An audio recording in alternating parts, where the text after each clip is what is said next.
ไก่มันกินเชี่ยวๆอยู่พี่น้องเนาะ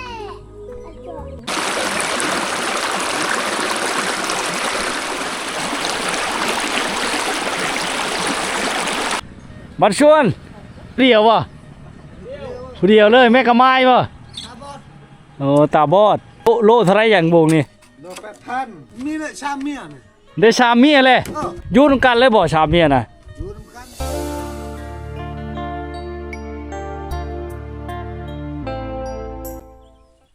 ครับทักทายสบายดี FC ทุกคนนะขอต้อนรับเข้าสู่ช่องบ่าววงคนไทยบ้านเช่นเก่าเช่นเคยพี่น้องวิดีโอได้เฮากะที่เดินทางไปหมู่บ้านซุบลูเนาะหมู่บ้านซุบลูเป็นหลายหมู่บ้านพี่น้องเนาะมันจะแยกเป็นคุ้มไปนะ4-5หมู่บ้านแต่เขาจะเอิ้นว่าหมู่บ้านซุบลูตั้งอยู่แม่น้ำไกลแม่น้ำเซซุบลูนะแม่น้ำเซลูที่เมืองเซโปนแขวงชนเขตนมาทิตาฮับส้มภาพบรรยากาศและก็วิถีชาวบ้านวิถีชีวิตของเขาเจ้านำเสนอเรื่องเล่าวัฒนธรรมอันดีงามของชนเผ่าตรีหรือชนเผ่าบุลูนะพี่น้องเนาะแล้วก็มาชมวิวธรรมชาติที่สวยงามพี่น้อง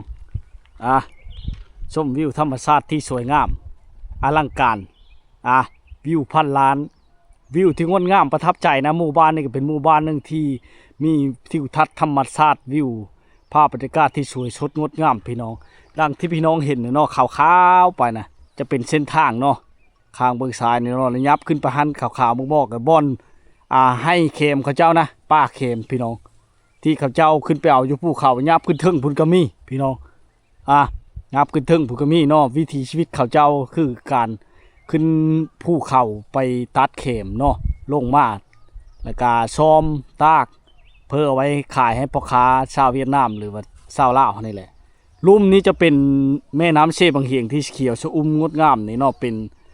ว่างสงวนเขาเจ้าว่างนี่พี่น้องระว่างบ้านต่อบ้านเนาะ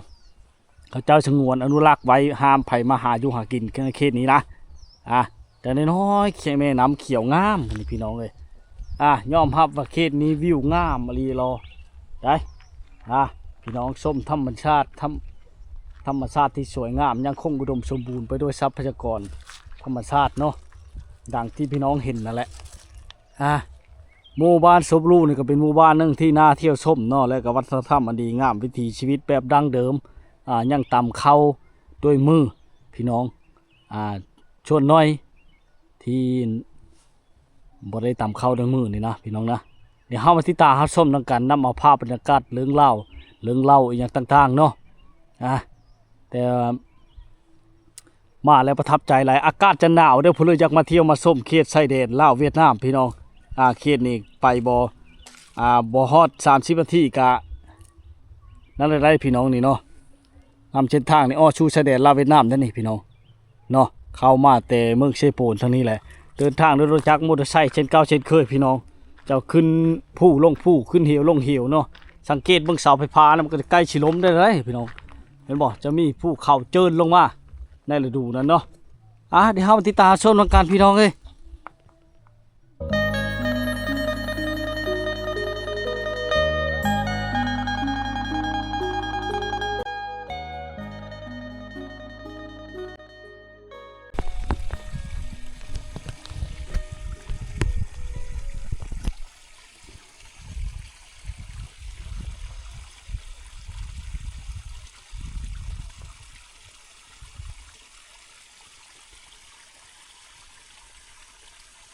หน้าแซงบนริมเขาพี่น้องห้อมเขาด้วยห้อมภูเขาห้อมภูห้อมผาที่ยังคงอุดมสมบูรณ์เนาะป้าพะกูดพี่น้องเลยว่างเขาขึ้นแปลวเข็มปูนที่เฮาค่อยเห็นขาวๆน้อยๆเนาะเป็นบ้อนเขาเจ้าเข็มด้วยนะพี่น้องอยู่ทั้งผู้จะต้องได้เดินทางกุยเสื้อกระผ้าเนาะแต่ละวิถีชีวิตประจำวันเขาเจ้าชนบทบนดอยชายแดนลาวเวียดนามอากาศหนาวเย็นพี่น้องเลย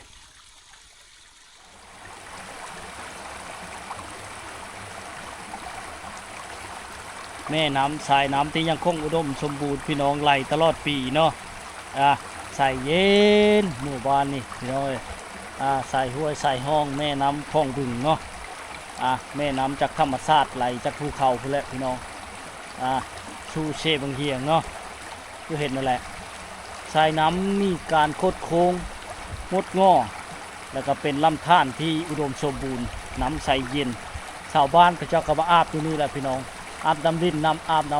ำห้วยนี่น้ำเนาะกับบ่ฮู้ว่าห้วยหยังนะในหมู่บ้านสมรูเนาะหมู่บ้านแห่งหนึ่งพี่น้องไปพี่น้องเอ้ย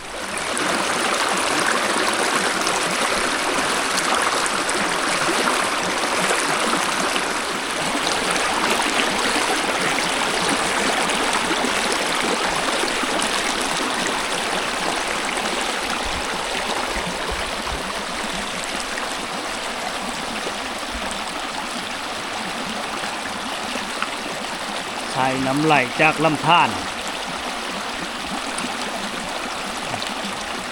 นี่แหละหมู่บ้านชนบทยังคงอุดมสมบูรณ์ไปด้วยธรรมชาติพี่น้องเขตนี้เขาจะมาอาบน้ำอยู่สายห้วยนี่แหละพี่น้องหมู่บ้านนี่เนาะจะมีน้ำค่ำด้วยนี่เขตนี้มีค่ำได้พี่น้องบางบ้านเขาก็ลงไปพอนเทวเสบางเหียงเนาะป้าบอนน้ำไหลเนาะเฮ็ดให้ป้าบอนมันงามป้าบอนป้าผักกูดป้าบอนป้าผักกูดพี่น้องเลยได้เขตนี่แล้วก็จะมีหน้าแซงบนริมเขาเนาะหน้าแซงบนภูเขานี่กำลังเริ่มใกล้ชิงามแล้วพี่น้องอันนี้เป็นเกตอันนี้นะเรื่องๆนี่เป็นบ่อนนั่งเขาเจ้าอันเขาดำหน้าวางเลื่อนี่ลูกกาดำหน้าพี่น้องเนาะหน้าบนริมเขาได้พี่น้องเอ้ยใส่น้ำลิ้นจากภูเขาเลยนะผู้สายน้ำลิ้นเขาเจ้าพี่น้องสายน้ำลิ้นไปล่อเลี้ยงหน้าแซงใหญ่อยู่เนาะไปท่อน้ำลิ้นพี่น้องมันแตกเลยนะชัดกุ๊กอยู่ระวังนะได้พี่น้องเอ้ยเขตนี้เนาะยังคงอุดมสมบูรณ์ไปด้วยทรัพยากรธรรมชาติเลยอันนี้คือสายเชลูเนาะพี่น้องเลนว่างกลางนะเขาจะมาเห็นเป็นสะพานขัวจมเนาะขัวจมน้ำไหลทับทาดอยู่พี่น้องถือว่าไหลตลอดแรงตลอดฝนเลยนะถ้าฤดูฝนมันจะท่วมเนาะฝนตกแห้งนี่การสัญจรนี่เฮ็ดให้ทึกตัดขาดบางช่วงน้องเอ้ยไงภาพเช่นทางเนาะบางเธอเนี่ยมาเฮามาเนี่ยจะเห็นป่าขึ้นเลยเขตนี่พี่น้องอุดมสมบูรณ์ในแม่น้ำลำธารเนาะเขาเจ้าน้ำใสเย็นพี่น้องป่าลอยลิ้นแซวอยู่เนาะใสเย็นเลยพี่น้องน้ำนี่เนาะอุดมสมบูรณ์ที่เฮาเห็นพ่อเป็นเงามั่วๆนี่เป็นบ่อนเขาเจ้ามาลงมาอาบน้ำนะพี่น้องเฮาบ่สามารถเข้าไปถ่ายใกล้ได้เนาะเพราะมันเป็นวิถีชาวบ้านเขาเจ้านะให้ไผ่กับลงมาอาบอยู่นี่บ้านสวนสบายดีโอ้ยกอาบน้ำเหลวเนาะหนาวเนาะหนาวในบ้านเราพี่น้องเข็มนี่ใกล้ๆแถวนี้มีหมดนี่บรรดาสาวๆผู้บ่าวผู้แพ้วเนี่ยเขาเจ้ามาอาบน้ำอยู่ปูนที่เฮาแนมเห็นแบบมั่วๆนี่นะแต่ว่าเฮาชื่อจำบ่ได้แล้วมันใกล้พี่น้องบ่สามารถเข้าไปถ่ายได้เนื่องจากว่าเล็กน้อยเขาเจ้าป้าเปิดอย่างนั้นมันสิพิษต่อกฎชุมชนหรือว่าผู้หญิงผู้หญิงเขาเจ้านี่มันจะอาบน้ำนะพี่น้องเป็นบ่ออาบน้ำเขาเจ้านี่พี่น้องเลยพี่น้องเนาะติดกับริมภูเขาเลยพี่น้องสิชมรูนี่เนาะ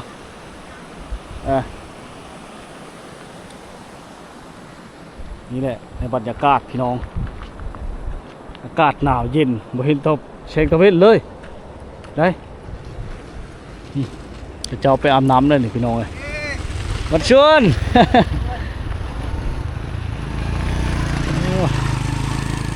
รถจักรนี่ขึ้นคอยลงคอยพี่น้องเลยขึ้นผู้ลงผู้เฮ็ดให้งบประมาณน้ำมันนี่เปลืองขนาดวันนี้เขามาจอดไว้นี่นะไว้แค่มันเช่ซุบลูนี่พี่น้องเขตนี้เป็นชนเผ่าบลูเนาะ เป็นชนเผ่าบลูหรือชนเผ่ารีนะบางคำก็บ่เข้าใจบางเทื่อเฮาเว้าภาษาผู้ไทยไปก็บ่ค่อยเข้าใจไปเลยบัดส่วนพอจุแลจุดงบ่ฮะมาใช่แหละ ลาบ่เข้าใจนะพี่น้องนะชุดเขตนี้เฮาบ่ค่อยได้มาอันนี้เป็นทางขึ้นบ้านเขาจะได้พี่น้องบ้านเขาเอิ้นว่าดงเนาะเอิ้นว่าดงเด้อพี่น้องเอ้ยมีเส้นทางการสัญจรหมู่บ้านเขาเจ้าเนาะอันนี้ก็จะเป็นคุ้มหนึงนะคุ้มหนึงเขตบ้านแห่งนี้เนาะอันนี้จะเป็นโซนพักเขาเจ้าได้พี่น้องเนาะเอาแต่น้ำเซ่นี่เลยขึ้นมาหดน้ำจากธรรมชาติเนาะผู้อยู่เทิงเลยพี่น้องเอ้ยเขตนี้บ่มีตลาดตะลี่นะชนลายบ่ค่อยมีห้องน้ำบานนี่เนาะเดี๋ยวชมบรรยากาศนี่เขาเจ้ากำลังเม้นไม้พี่น้องกาเก็บพี่จ้างเฮิรนไม้โอ้ในรถไถหน้าโอ้เกใช้รถไถมากกำลังเม้นไม้พี่น้องเอ้ย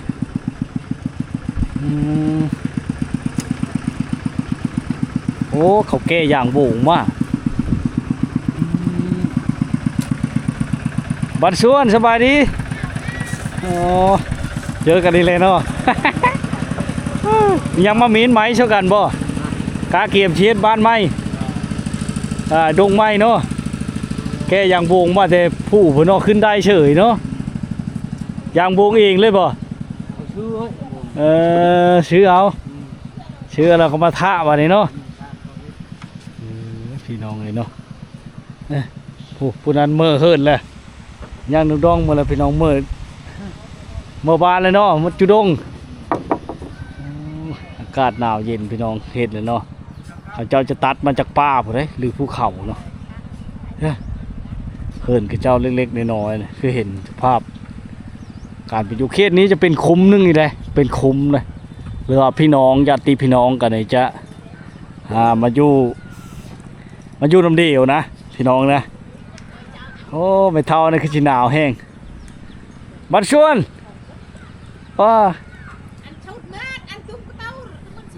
เราไม่ได้ยินแล้ว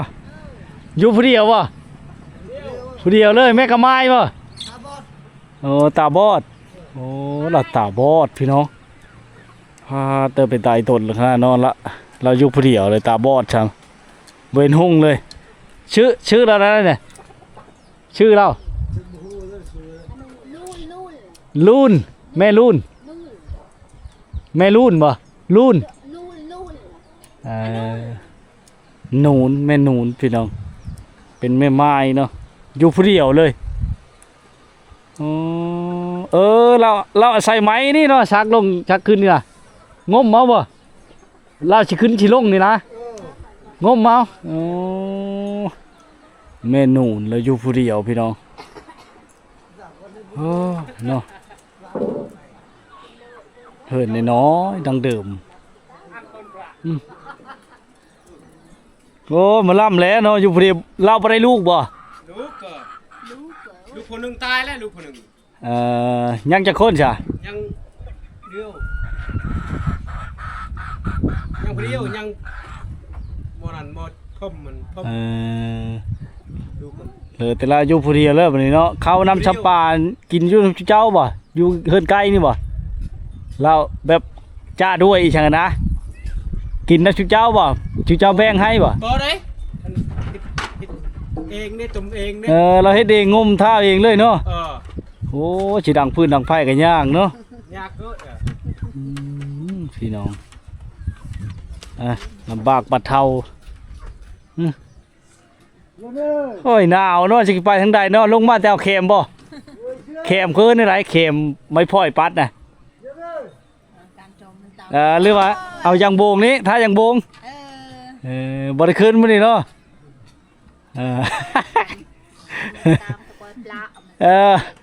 ตะดังเนาะจุกไล่เราไม่จะเข้าใจภาษาผู้ไทยไปเลยพี่น้องเลยโอ้เขาเช่าใช้รถไถหน้ามาคิดดีเนาะเขามาชงพ่อค้าเขาเจ้าได้พี่น้องเลยนี่แหละคือบรรยากาศแต่เนาะเรียบง่ายบ่ได้ห้องน้ำในเขตนี้เนาะ คือเห็นนั่นแหละ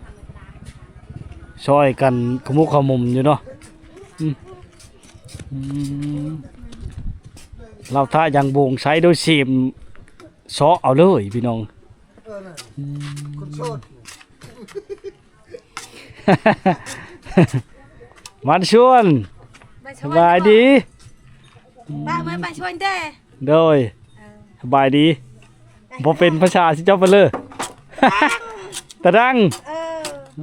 ถ้าอย่างโลเท่าไรอย่างโบงนี่ Đang. โล8,000 มันตาแห้งแล้วนะบ่ อืม คำมันดิบนี่ก็สิประมาณโลละพันปลายเลยเนาะ ในชามเมียเลยนะ ยังบ่ทันได้เมีย แล้วมีเลยชามเมียนี่ ได้ชามเมียเลย เออ โอ้ผู้ที่ชามบ่ได้เมียแล้วนี่ มันแห้ง โอ้แห้งได้ชามเมียอยู่นำกันเลยบ่ชามเมียน่ะ อยู่นำกันชอบคนอยู่นำกัน โอ้คือมาดีแท้เรามียาดีอยู่ เถอะผู้หนึงไปใช่ผู้หนึงน่ะ เขาไปเลยไปหากินเลย ไปหากินแล้ว โอ้จบเลยเนาะย้อนเราดูนี่แหละอย่างใดชามเมียนี่เจะเบิ่งนี่เราดูนี่บ่เราขยันขันแข็งเราดูนี่ เขาดูมันเนี่ย เจ้าได้ฉันได้จังเมียอะไร โอ้ยเขามี ยังบ่ทันมีอยู่ยังโสด โอ้เขามีแล้วพนึงเขายังบ่ได้แห้งอยู่ โอ้พอดีได้ชามเนาะอยู่นำกันเลย อยู่นำกันพนึงไปหากินแล้วพนึง ลึกเนาะชื่ออะไรผู้ได้ชามเมียนี่ ยัน เยิน ยัน โอ้บ่เยินเนาะ ว่าแล้วก็หัวพี่น้อง เป็นการม่วนชื่นพี่น้อง อยู่บ้านจะโอ้ยพนึง อืม เราจนให้เวะไรแล้วเราดีใจพี่น้องเลย อยู่นี่ได้มันเอาไอ้น้องกันเด้น้องกันเด้ อืม ได้ โอ้บ้านเฮาเนี่ยก็สามารถมีหลายเมียได้เนาะ โอ้ไปได้โอ้ย เหมือนเรามียาดีบ่ได้สามเมียพุ่นเนาะ ความหมายมันมีฮักไม้นะฮักไม้กินนะแข็งแห้งนะ ยาดีนะแม่นว่าในอื่นเนาะ โอ้ พอมัน เนาะ มันบ่ให้หรอก เอาเยินเพิ่นเจอแต่บ่เห็นเมียแล้วเนาะสองคนน่ะไปหากินเนาะ หากินแล้ว ยันแต่ผู้หนึง โอ้ย ทากอย่างโบงอยู่เนาะอยู่นำกันโอ้ขยันขันแข็งเอาไว้เฮ็ดพื้นเลยเนาะแม่นบ่ เฮ็ดเพิ่น แม่นบ่เอาไว้เฮ็ดพื้นบ่ละโคบ่เลยว่ะอืมอันเล่าเอามาแต่หน้าเองบ่อย่างโบงเนี่ย เขามาตอนนี้เขาชูนนั่นเด้ แบบซื้อเอา ชูชื่อ ชื่อ ชูนเด้อ ชื่อเป็นส่วนแหละ เออ เอามาทาและขายให้เวียดเขา แพเวียดโดนนึง เออ 3,000แพเวียด พอได้กำไรเล็กๆน้อยๆเลยเนาะเอามาทาเองนี่ผัวเป็นผู้เมนเมียเป็นผู้ทาน้องผัวเป็นผู้แก้ผ้า ขมูขมุมโอ้จากพ่อเราดุได้หลายเมียเนาะ ดูมันยนได้เมีย เจ้าก็จะได้หลายขึ้นเราอยู่บ่ ฮะ ขึ้นจะได้หลายขึ้นเราอยู่บ่ จักแล้วเฮาก็พูด ยาเลี้ยงบ่กุ้มบ่ ถึงกุมมือ กุ้มบ่ กุมเด้อ นี่แหละเฮิรนเราแม่นบ่นี่บ่ ไม่ฮือ ดงเรา พ่นอยู่สกอยพ่นหืนเก่าเด้ โดยโอ้พี่น้องไอ้เนาะ Ngáp cái thế nào. โอ้ Tôi là ngáp thế. คอยมาแต่บ้านตะลุนี่คอยมาเห็นงานอยู่นี่ เออ ไกลเตอร์ได้มาพี่ก็ว่าชั่วโมงใช้เล็กนึงเล็กสองมาเนาะทางขึ้นผู้ลงผู้ย่านคอยบ่เคย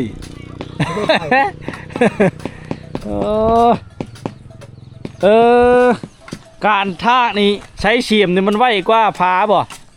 ไวกว่าเปรี้ยนะเปรี้ยบ่ผานะแม่นบ่ เปรีย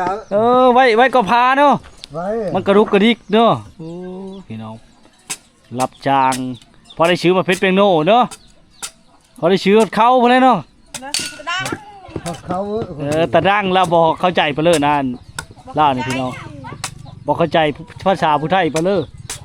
นะหมดเลยจนคนแล้วก็มาอีก เวลาตะไว้นี่โง่อาจั่วบ่กินบ่เปิ้มันนี่บ่กินบ่ ให้มันเปื่อยก่อน ว่าอาจั่วนะบ่กินบ่เปิ้มันนี่เวลาตะไว้นี่บ่กินเนาะงัวนะเขาหัวใจได้ไปชวกนะ เอ้างัวนี่อาจั่วนะบ่กินบ่มันบ่กินบ่นี่ บ่กินนะ บ่ได้กินเนาะ เขาป้าตลอดเขาบ่กินงูบ่กินคือตัวเนื้อตึง บ่เขามาว่าเวลาตากไว้งัวมันบ่กินบ่นะบ่กินเนาะ บ่กิน ยายตายายแล้วทีนี้โอ้กระมวลอ้อเด้อนะพี่น้องผู้สาวผู้คณะประธานในท่าจะพี่น้องสิป๊บเลยผู้เล่นแล้ว เมียใหม่บ่นี่ชำนี้ตื่นไง ฮะ ชำนี้ตื่นอยู่ฉะนั้นบ่น่ะ มันไปได้พากินแล้ว ผู้นี้เห็นเมียใหญ่แล้ว มีก๊อก ผู้นี้เป็นผู้อยู่เฮิรนเนาะ เงินนั้นมีก๊อก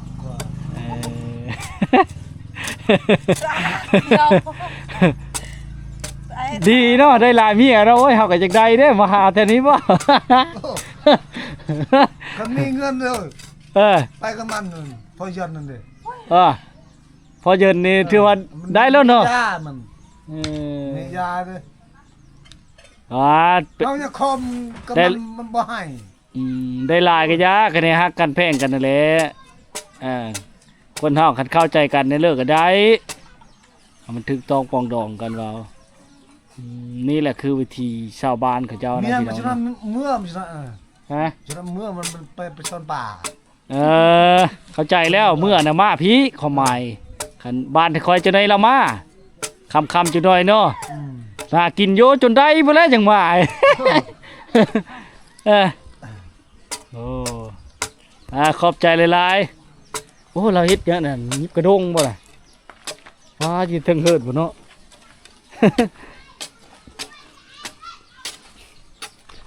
บ่ได้ช่วยบ่ได้ช่วยแล้วบ่ บ่ได้ช่วยแล้วเมียมันฉาบบ่ช่วยดอกบัดแล้วมีแต่เรามีอันไหมฮะเนาะกับเก้มาโอ้นี่ได้พี่น้องเขาเจ้าจะแบ่งเวียกกันข้างนี้ได้เฮ็ดทันเดนีนี่ถือว่าสะดวกสบายเนาะเมียผู้น้อย2คนเขาเจ้าไปหากินนะประมาณแล้วมาแล้วจะเฮ็ดอยู่เฮ็ดกินจะฮับมันผู้เป็นเนี้ยเป็นเมียกกเมียใหญ่นี่เมียเขานะเขาจะแบ่งเวียกกันพี่น้องเลยเนาะแบบนี้แหละวิถีชีวิตถือว่าสะดวกสบายไปอีกแบบได้พี่น้องเลยแต่น่าเสียดายมันบ่เห็นเมียน้อยแล้วฉันเนาะทีเลอะนี่ก็จิท่ายังบูงบ่เขาเอามาส่งเฮือละท่าแล้วบัดนี้เนาะเบิ่งเด้อนั่งเด้ออย่าเข้ามาใกล้ได้ไม้ตกทื่อได้เจ็บย้อนได้น่ะบ่หนาวบ่นุ่งเสื้อแขนสั้นอยู่นั่นชะแงดแล้วชะแงดแล้วน่ะผู้น้อยน่ะชะแงดเด้อหนาวเลยบรรยากาศหมู่บ้านอันนี้มันเป็นเนินภูเขาเด้อพี่น้องเนาะไกลแคมซี่ไกลแคมซี่พี่น้องหมู่บ้านนี่ก็เป็นหมู่บ้านหนึ่งเนาะที่สงบสุขเขามาแล้วจะได้ยินแต่เสียงน้ำโตนเฮิรนช่งบูห่านพาไม้กระแตะเขาเจ้าชาญเองได้เขตนี้บ่มีขายพี่น้องมันห่างไกลแต่ตัวเมืองก็60 ปลายกิโลเมตรผู้ใดพี่น้องเลยเนาะทิศเหนือกับทิศกับภูเขาเนาะทิศใต้กับทิศกับภูเขาเลยก็เซ่บางเหียงเนาะทิศตะวันออกกับทิศกับภูเขาเลยกับพุ่นแหละขึ้นไปใช้บ้านตะลุวะพุ่นแหละพี่น้องทิศตะวันตกกับเมื่อทั้งจุดชุมพบังเนาะแต่ว่าไกลพี่น้องเพื่อสิฮอดเนาะ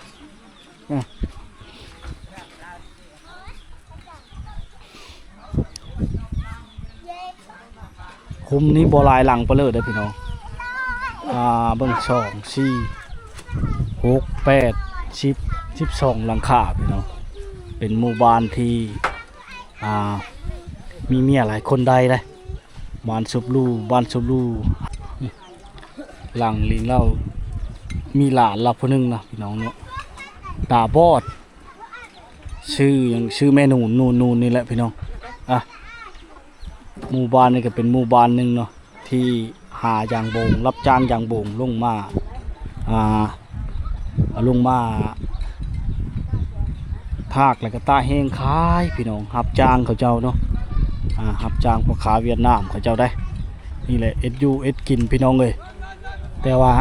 ชนบทเขตนี่ผู้ชายเขาก็ซอยผู้หญิงได้เวลาผู้หญิงไปหายางโบงหรือว่าอยู่บ้านเอาลูกอย่างนี้เขาเจ้าจะนึ่งข้าวเป่าไผ่ไว้นี่พี่น้องได้พี่น้องเลยแตกต่างกันได้แต่ละบ่อนเนาะบางบ่อนนี่ก็บ่ได้ซอยเดียวนี่ซอยเดียวโอ้นึ่งข้าวเนาะนึ่งข้าวท่าเมียยังบ่ทันมาบ่ไปเอายางโบงอยู่หรือเอาเข็มบ่ยางโบงพี่น้องเป็นกันได้บางเธอเมียเมื่อยแล้วก็ผัวได้ขึ้นเจ้าก็ได้โดยยางโบงจากธรรมชาติเนาะโอ้ขึ้นบุกบืนพี่น้องเล่าว่าทุกข์ยากเนาะเขากับบ่มีสิกินคือเว้าแหละพี่น้องพอประทังชีวิตเขตนี้วิธีบนดอยเนาะเบิ่งสังเกตบังเฮิรนเขาเจ้า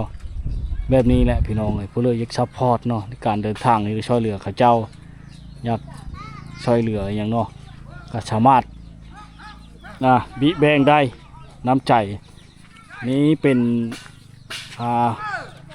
ห้องชีเข้าบูฮานนี่เนาะห้องชีเข้าบูฮานได้นี่พี่น้องได้มาเห็นได้มาเบิ่งมาชมเป็นวิธีชาวบ้านแต่ดึกดำบรรพ์มาแต่บรรพบุรุษเขาเจ้ายังนำใสอยู่เนาะได้พี่น้องเขาเจ้ายังนำใสเซลอยู่นี่เขาจะมาต่ำนี่ละชีปลายหลังคา12หลังคานี่เนาะ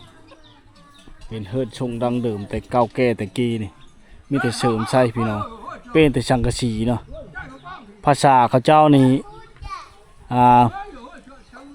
เป็นภาษาชนเผ่ารูชนเผ่าลาวเทิงนะผสมภาษาเวียดนามได้เขตนี้เขาฮู้ภาษาเวียดนามพี่น้อง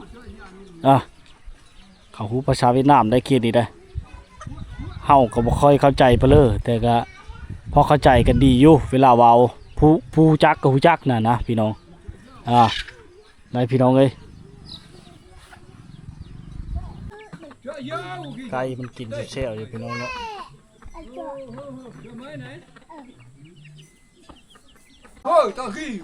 มันชวนโอ้อยู่ผู้เดียวบ่นี่กำลังนึ่งข้าวบ่พักผ่อนอยู่เฮิรนเนาะตุกน้ำเชิญน้ำกินแล้วได้นี่พี่น้องเนี่ยตุกน้ำมันเครื่องเลยเนาะมันทนทานเนาะใช้ในนี้แล้วมันบ่มีหม้ออย่างเลยตะกี้จะกระบังจะเป็นทนทานเลย โดยหรือว่าอย่างตะลุงเนาะมันน้ำเต้านะบานเฮาเอิ้นตะกี้จะน้ำเต้าตะกี้โดยเอิ้นมาน้ำเต้ากันบ่นี่ทีนี้สิเจ้าตะลุงบ่บ้านนี้บ่โดยบ้านชมรูนี่บ่มาน้ำเต้าเอิ้นตะลุงบ่แม่นอาลุยแม่นอาลุยโอ้อาลุยเด้อพี่น้องเนาะน้ำเต้าหั่นอาลุยขอบใจเด้อก็บ่ชื่ออาลุยแม่นอาลุยโอ้เป็นคุ้มเนาะบ้านให้เนาะพี่น้องกันเลยจะมาเต้าโฮมกันอยู่ว่างนึงอีกเป็นจุ่มกันเนาะบ้านตะลุกับบ้านนี้ก็บ้านเดียวแต่เขาตะกี้รีรอได้โอ้พี่น้องเนาะเป็นคุมนึงโดยเดียวแต่อยู่ฉากจุดนั้นจุดนี้แต่ว่าบ้านชมรูนี่กว้างได้คันว่าไล่รูปหมดนะโอ้กว้างเอ้ยอันนี้พัดเป็นจนตัวจุ400 เมตรพัดมีคุ้มนึงอีก400 เมตรมีคุ้มนึงอีกเป็นห้วยนี่เป็นคุมอีกสาเหตุตั้งบ้านได้ย้อนเชลูนี่เนาะเชชุบลูนี่เนาะน้ำใสตลอดเลยเนาะไหลตลอดปีคักกะลีชอนแต่ธรรมชาติบ้านจะงามพอยได้มาเบิ่งมาชมแล้วพี่น้องเลยฟังเลิศในใกล้ปุ๊บได้ใกล้ก่อนคักแบบนี้นะ เอามักกันแหละนี่โชนพักกับเจ้านี่ไก่ที่เฮาแนมเห็นนี่เป็นกกพร้าวเขาเจ้าปลูกไว้ผู้เลอนั่นกันเนาะทนทานพี่น้องกกพร้าวกันเลยเนาะ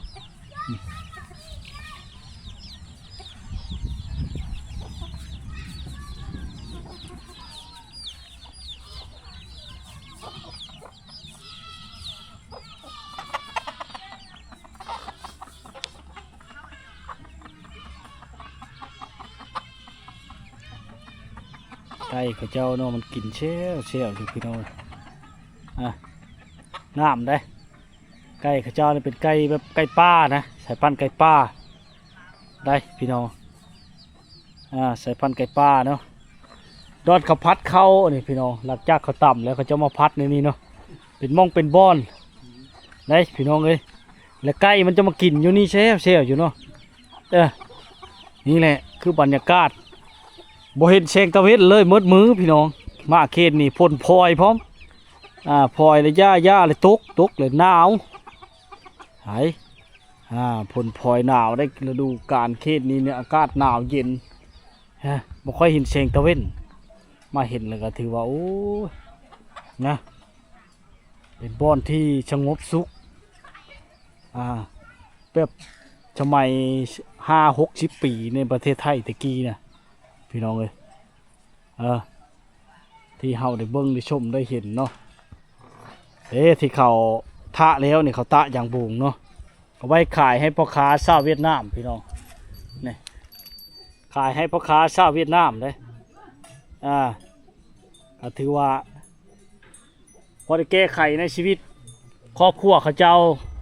ว่าสิเป็นซื้อมาเพชรแป้งโน่แล้วบัดเข้าเมืองได้ไปพากพี่น้องเนาะเอาไปพากพี่น้องอย่างต่างๆบางเทื่อเขาเจ้าไปเข้าเองได้เพราะว่ามันไกลจากตัวเมืองพี่น้องเพื่อสิมาฮอดมาถึงพี่ช่างกระเชาะช่างกระชีก็ได้อาศัยซื้อนะเขาเจ้ามาบางเทื่อนะใช้รถไถหน้าเพื่อไปถือว่าไปกลับมาฮอดพี่ก็ถือว่าค่ำมืดเลยพี่น้อง70-80 กิโลเนาะฮอดแต่ตัวเมืองมาฮอดนี่ถือว่าในฤดูแล้งก็สะดวกสบายมาบ้านนี้พี่น้องฤดูฝนนี่ย่านฝนตกแห้งเนาะแต่สังเกตเบิ่งความรู้ความมั่นเขาเจ้าเนาะเดินบ้านเขาเจ้านี่เป็นพี่น้องเป็นเก่งงามได้แล้วว่าหมู่บ้านอันนี้เขาเจ้าจะจำแนกได้ผู้หญิงผู้ชายนี่จะแบ่งเวียกกันในการเฮ็ดเวียกเฮ็ดงานจะเป็นระบบระเบียบข้างนี้ได้พี่น้องเอ้ยผู้งัวเขาเจ้าเริ่มผุแล้วมันไกลคำเลยได้เห็นนั่นแหละพี่น้อง